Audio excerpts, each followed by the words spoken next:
Hey everybody, C-Note here. Welcome to the C-Note Audio Extravaganza. This is your host, Mr. Christian Rivera, bringing you the show that is like a three-legged table, a little bit tipsy, and almost perfect.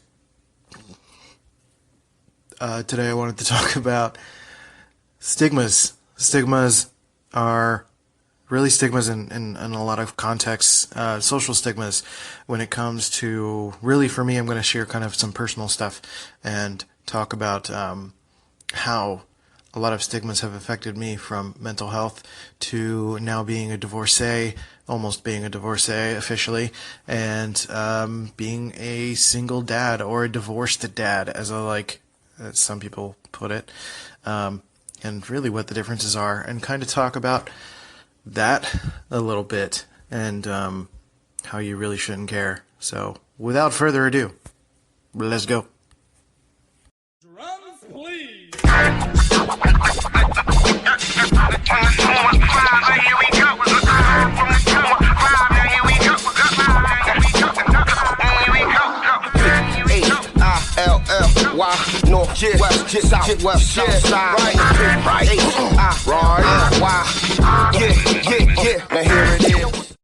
Okay, so I hope you guys are doing well. I wasn't even sure if I was going to do a podcast today because I just haven't been feeling it. I haven't been feeling like talking into the ether. Sometimes I get a little bit too self-aware of the fact that I'm just talking into a phone, and then maybe somebody's going to listen to it. I don't know.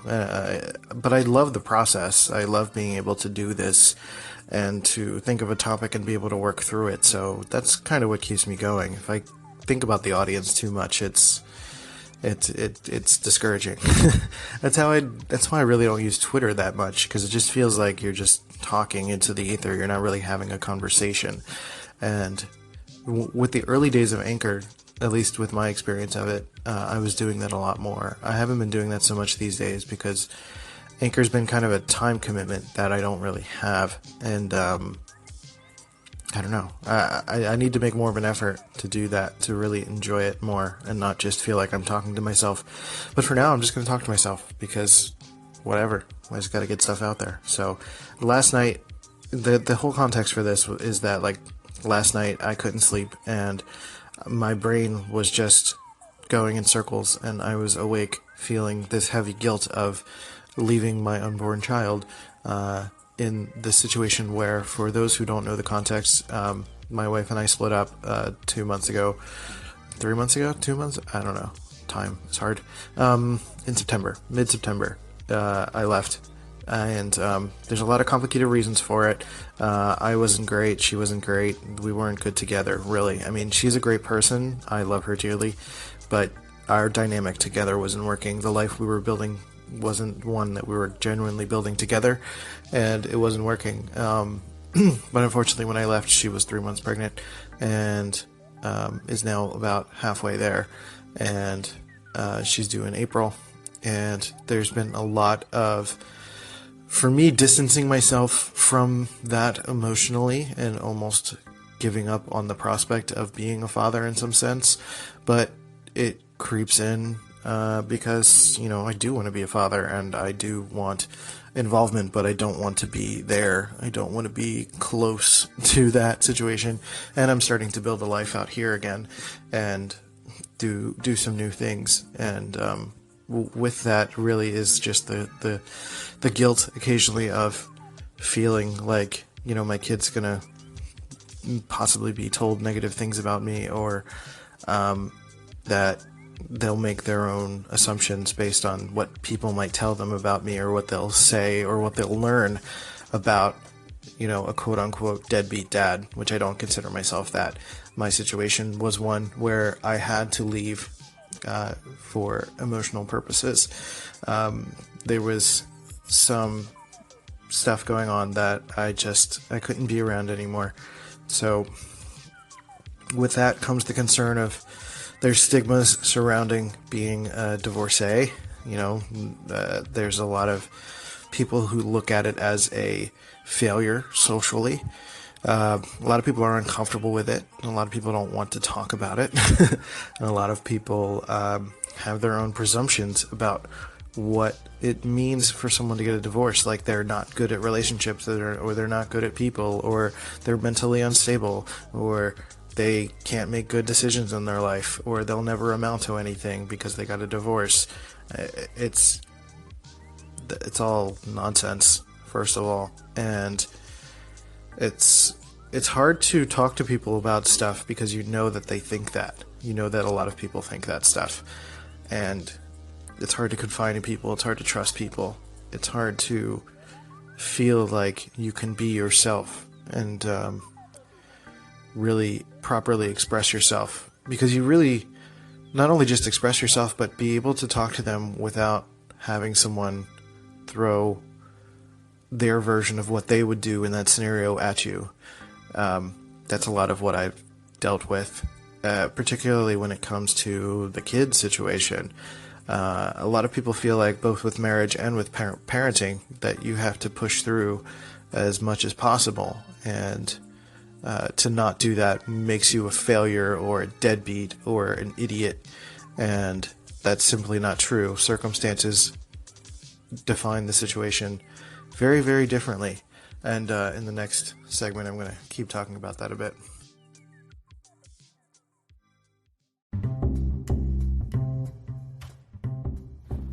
If you've been dying to start that podcast about doves, or about your favorite jacket, or about a long-lost love, or a murder mystery about a cat who murdered everybody, you can start it now on Spotify for podcasters.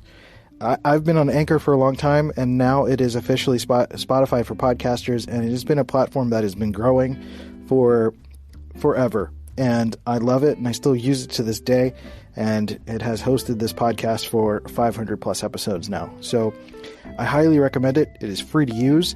Spotify for Podcasters lets you record and edit podcasts right from your phone or computer. So no matter what your setup is like, you can start creating today. I'm literally on my bed recording on my, the phone is on the bed, and I'm just talking, and it's not that complicated.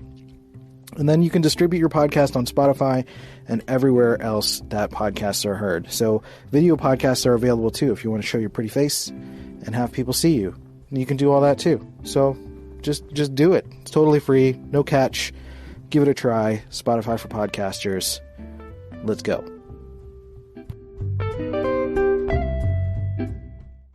So an important thing to remember when dealing with social stigma is that much of the time, those who are delivering the stigma, just kind of throwing things at you, are probably not thinking about it much. They're probably not actively plaguing in their minds what this actually is or what this means to them. First of all, if they're thinking about what it means to them, they're not actually taking stock in what the situation is, because it's not about them, it's about you. But they also are probably not just thinking at all in depth. It's possibly not even a topic they've had to think in depth about at all, ever. They may not have been exposed to it when it comes to, particularly, so to break it down, what I'm talking about is essentially with stigma in reference to mental health, divorce, and sort of like the single parent who's left, who had to leave the divorce sort of thing. And likely people who have opinions on it are formulating their opinion based on other people's experiences that they've maybe loosely encountered, stories from other people, or even pop culture, whether it's been through daytime TV or the Kardashians or some sort of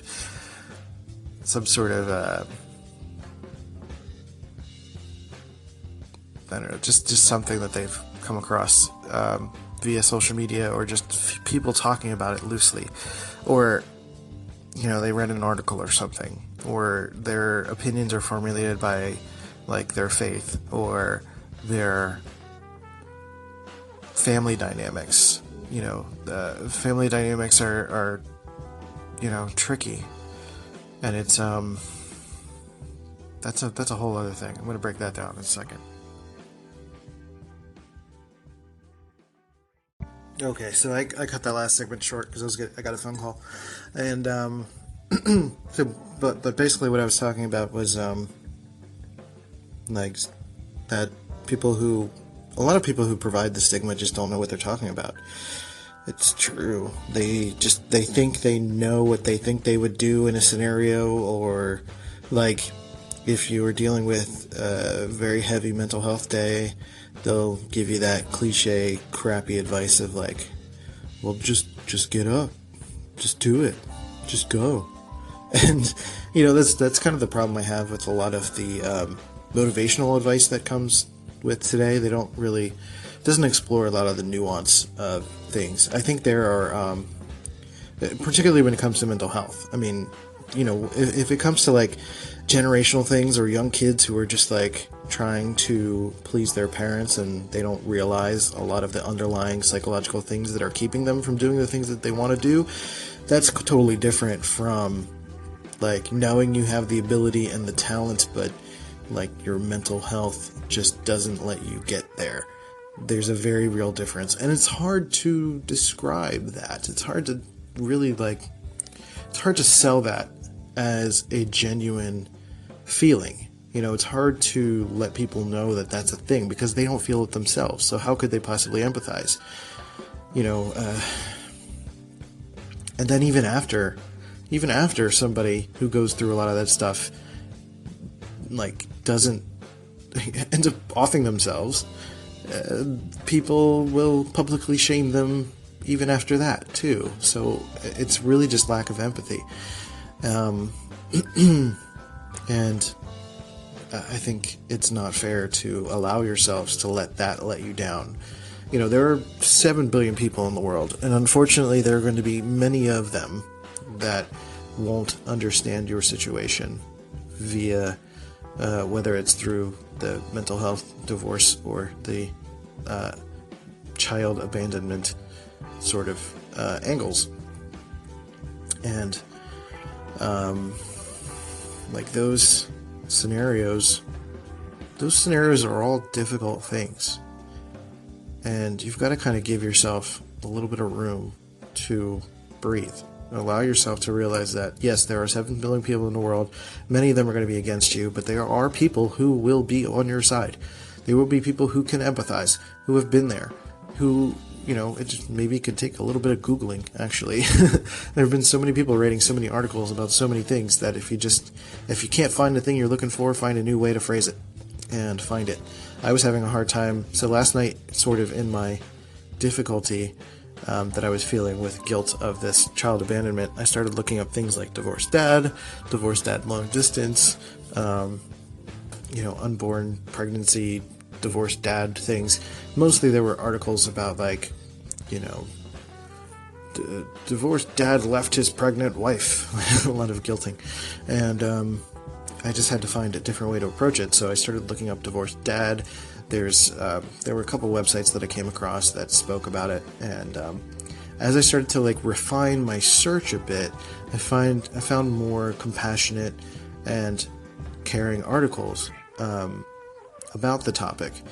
And I think in the next segment I will talk about that more specifically. But when it comes to, so this is probably more of the mental health segment, I guess, but that was affecting my mental health last night. And sometimes when I get into that mode, I will go down a research rabbit hole, and really I do want to find the articles or the stories that maybe not necessarily just reaffirm what I'm thinking, but who are speaking in a compassionate and empathetic way. Because then there are some articles out there that are just like, oh, you're just making excuses, and you're not getting out of your bed, and you're not doing it. That's how I imagine their voice. It's just like the chef from the Muppets.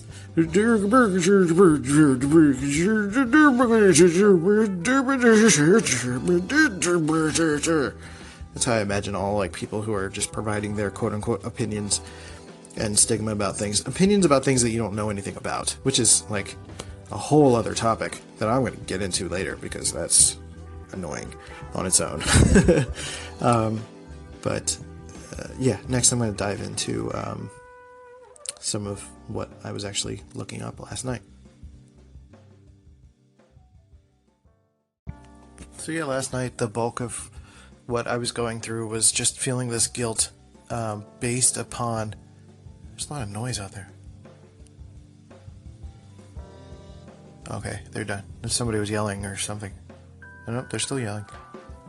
I don't know. I don't see it. There's a lot of snow, so maybe there's just people outside playing?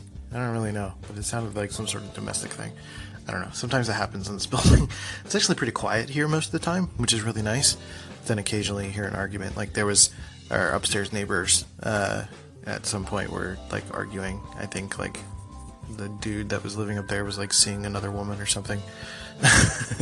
Anyway, so last night I got into basically this kind of whirlwind of thinking about like feeling like I was abandoning my child, and just kind of wondering, not really, I mean just very loosely wondering if like all the decisions I've made so far are good ones. And it's more of like a reaffirming thing as opposed to like a regret sort of thing. It's more of like just kind of re-going through the process and like saying like, yes, okay, this is the best decision based on all of the current events, and my fear of abandoning my child, my guilt, is not actually my own guilt. It is guilt that I'm associating with other people's perspectives, because anytime I've talked to anyone about this situation with my child, the instinct is like, dude, you gotta be in your kid's life no matter what. And like, San Diego's expensive. That is a whole scenario that is not emotionally fit for me. Like, it's not... I'm getting into like an explaining thing, and I'm not trying to explain myself. Basically what I'm saying is like, essentially, like, I don't want to get into scenarios where I do feel like I'm explaining myself, so it's not fair to allow myself to judge myself based on other people's stigmas or ideas. And I shouldn't look at it that way. I think the best thing that I could do, and the best thing that I was doing, was I started doing a little bit of research. There was plenty of articles that were guilting, and I moved past those because that's not appropriate. This isn't like back in the day where everything was immediately in favor of, the mother. It's a situation where, it's actually worse if the mother is trying to actively keep their child away from the father. And I think there are more people on my side than previously would have been. I think there are a lot of men also who are not so positive about it. They jump on the deadbeat dad bandwagon and say like, why aren't you trying everything? Which is like the Joker to the Batman is that statement of, why haven't you tried everything? It's like, ugh. It's like my least favorite phrase of 2017. And essentially,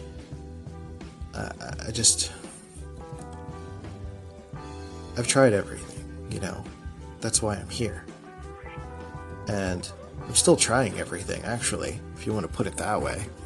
I'm working on making myself a better person so that I can be a better father, that I can potentially work something out and be able to be present in some form, to be available, to be nurturing in the ways that I know that I can be, even though it's going to be a long distance scenario. It's going to be something that's unconventional, but let's face it, I mean, there are so many more unconventional scenarios than we give credit for. We generalize things so much, which is what the stigma is all about, right? We generalize so many things and forget that there are so many nuances, there are so many specific scenarios. Like, I don't understand why there's this stigma on divorce when 50% of people in the United States get a divorce. Like, how does that make any sense that there's a negative stigma on it? If anything, there should be a negative stigma associated with marriage, because, like, something's not working there. Or relationships, or parents, or I don't know. Something's not working there. So to blame it on the divorcees is, the divorcees are people that are actually seeing. the light and making a decision. So I'm gonna conclude this in a moment. So one of the key takeaways that I want to discuss with this topic is just differentiating your feelings from the generic feelings that everybody else has. Generic, like not well thought out, not researched, not discussed. Like really anybody in your life that has any interest in you as a person should be asking questions more than they're delivering statements. Especially if they're people that are very close to you and care about you. They should be asking you about what you're going through, as opposed to making these statements or judgments based on an article or like these people on The View or some other daytime talk show or some political rant or some tweet that they saw or some YouTube video that they saw. Because none of that, while it's an expression of real life in some sense or another, is often diluted and generic and generalized, because every scenario is different, and the only way that you can actually help a friend or help someone is to listen to them and their scenario. And that's how you need to approach your own scenarios as well. Like for me, I need to realize that my situation is unique. Everybody has like something that might be similar or a little bit different, but my situation with the person that I'm dealing with, where I am now in life, how my mindset is, how my mental health mindset is, how other people's mental health mindsets are within this scenario, the allowances or disallowances of what I can or can't do when it comes to my child, like all of those things are unique to my scenario, and I need to be the one to work through them. So really this is for two people. This is for the person that is feeling the guilt or feeling like a terrible person for feeling the way that they feel. This is for you to separate yourself, your feelings, who you are as a person, from the generalized stigma, because often your feelings of guilt or feeling terrible are in association with wanting to feel quote-unquote normal. And normal is not a thing. Normal is often defined by this mishmash of ideas that people have about culture, about marriage, about mental health, about being a parent, about like all these things that you see on TV or listen to on the radio or other public spheres, that you kind of just collect these different ideas and you're like, okay, put this plus this plus this plus this equals normal. And if I'm not that, then shit, I have to deal with that, and that feels terrible. I say nay. Nay. You shouldn't feel that way, because you are you, and you are dealing with your unique situation. And the other person I'm speaking to is the person who should be listening to that person. The person who claims to be the friend, or claims to be the family member, or claims to be the person that is close to them. Like, you should be asking more questions. You need to stop pretending like you know what you're talking about. You need to stop pretending like you know what they're going through. You need to stop pretending just because there's a label on something, or because you may have loosely heard of this scenario, or you have an idea of what you think a parent should be like, or a divorcee, or a husband, or a wife, or someone who goes through depression, or you might think you know what bipolar disorder is, or you think you might know what OCD is, or you've seen someone like line something up on a shelf and you're like, oh, they're so OCD, oh, I've been there before, and you start to like loosely make parallels or loosely try to empathize with them instead of actually listening and asking them questions about the specific things that they're going through. That's really the problem. We need to ask more questions and stop putting these assumptions with these generic statements. Generic. Think about, generic, meaning store brand. You're asking store brand questions, or you're having store brand thoughts. So you should stop having store brand thoughts about your friends, about your people that are going through stuff. Like, take the time, do the research, spend a little more money, get the premium stuff. because it's going to taste like garbage, and that's not good for anybody. You know what I'm saying? Hope you guys are going well. Hope you learned something. I'll talk to you some other time. Actually, I've decided to not end it there because I want to bring it home. I want to let you know that the reason that I do this, the reason that I say this, the reason that I put this out to people is that there's something in me that believes that a lot of people have the capability of being more intelligent than they give themselves credit for. You have the ability to not stigmatize people. You, as a human being, have the ability to not make generic statements, to go beyond your basic thinking, to go beyond your basic negative instinct. Because we're not living in the jungles anymore. At least I'm not. Like, we don't have to give into our immediate negative instincts. We could think a little bit further. We could have a discussion. I guess I hold out hope. Maybe it's idealistic. It's probably way too idealistic because there are just too many people. That's the problem. There's too many people. Too many people who are unwilling. And you have to, and I'm sure if you're listening to this and, maybe you're already in this camp. So it's like, I feel like we all have a responsibility to at least stand up for ourselves. That way we can teach others to do the same, to show people that we are providing compassion and love and understanding to other people and not just pretending like we know or just faking being there because they are someone we're supposed to be there for. There's a difference between wanting something and feeling like you have to do something. And often when it comes with family and friends, we just feel like we have to be there. But if you genuinely want to be there, then you got to put in the extra effort and lead by example. Show that you are interested. Show that you genuinely want to help. I don't mean do things for them. I don't mean be codependent or whatever.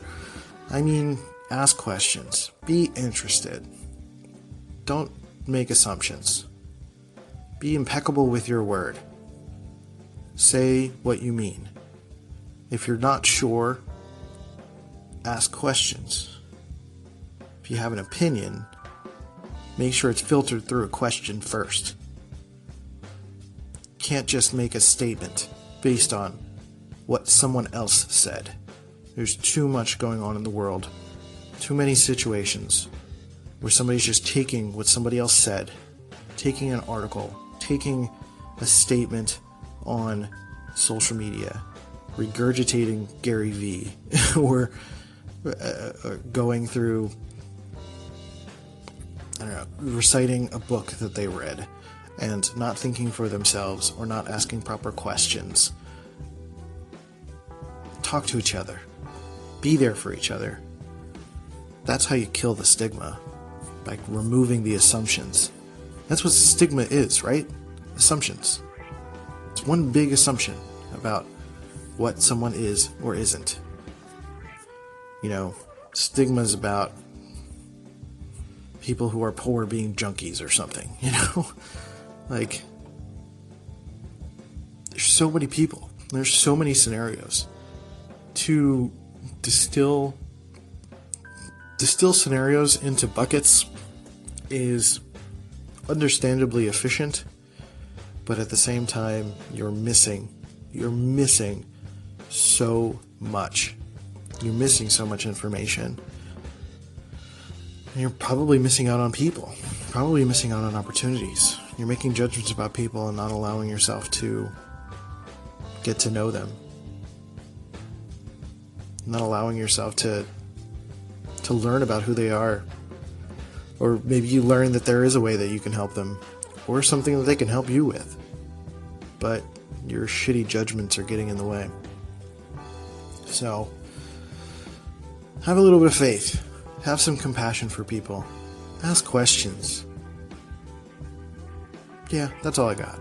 So with that, I hope you guys, I know it's been a heavy topic, but I think it's important, and show some love for someone. On that note, I'll talk to you later. Hey everybody, I want to thank you guys for listening to the CEDO Audio Extravaganza. If you would like to go to HiMyNameIsChristian.com, you can sign up for my newsletter where you'll get the written version of the podcast, and follow me on Rival My Design on all the social channels and all that good stuff. We can chat and have ourselves a jolly good time wherever it is that I am. So I really appreciate it. And thank you guys. I hope you have a good one.